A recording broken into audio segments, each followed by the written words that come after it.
Napoleon Hill once said, "Fear is a tool of a man-made devil.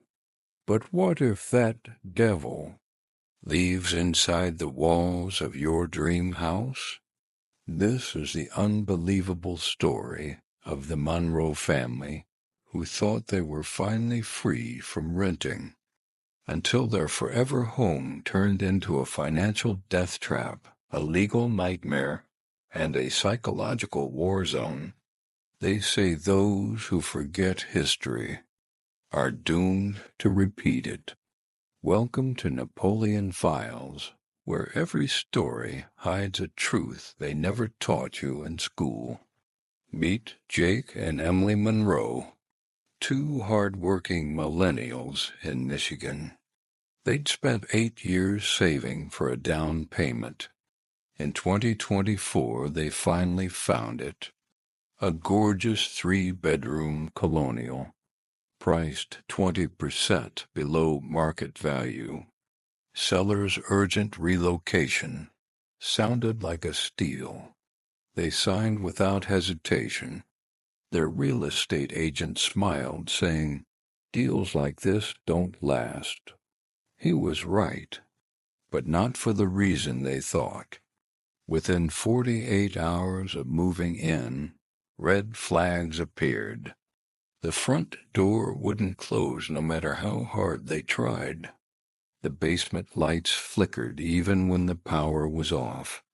Strange sulfur-like smells leaked through the vents. Jake brushed it off. Old house. Probably just needs updates. But Emily started recording things. Footsteps when no one was home. Doors locking themselves.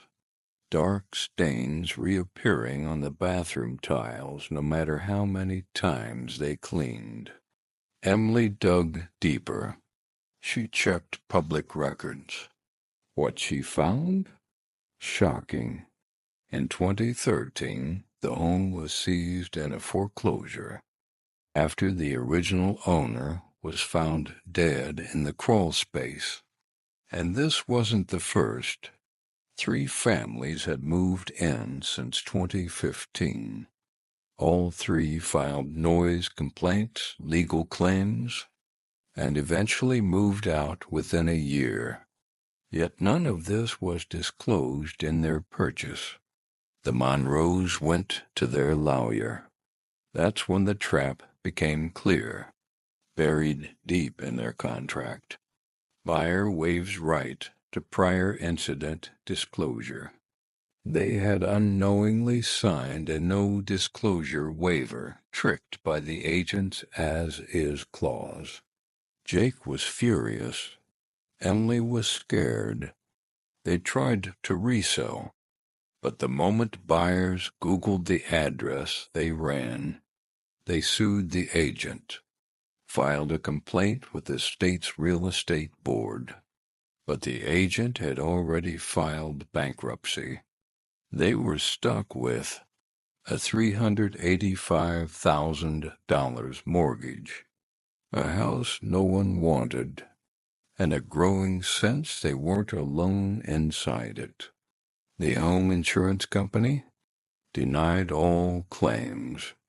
They even refused a mold inspection reimbursement because no visible cause. Jake began to unravel. He quit his job. Emily started therapy. At one point, she began sleeping in her car just to feel safe. But in her darkest moment, she remembered Napoleon Hill's quote, "Every adversity carries with it the seed of an equal or greater benefit." Could this horror be flipped? Emily posted a TikTok. "Welcome to our haunted house no one wants, day one." It went viral. Millions viewed the haunted house couple. They turned every creepy moment into content. Basement cam lives. Creepy door slams.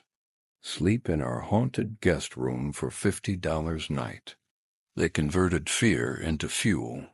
Soon, Airbnb bookings started. a YouTube channel, ghost hunting partnerships.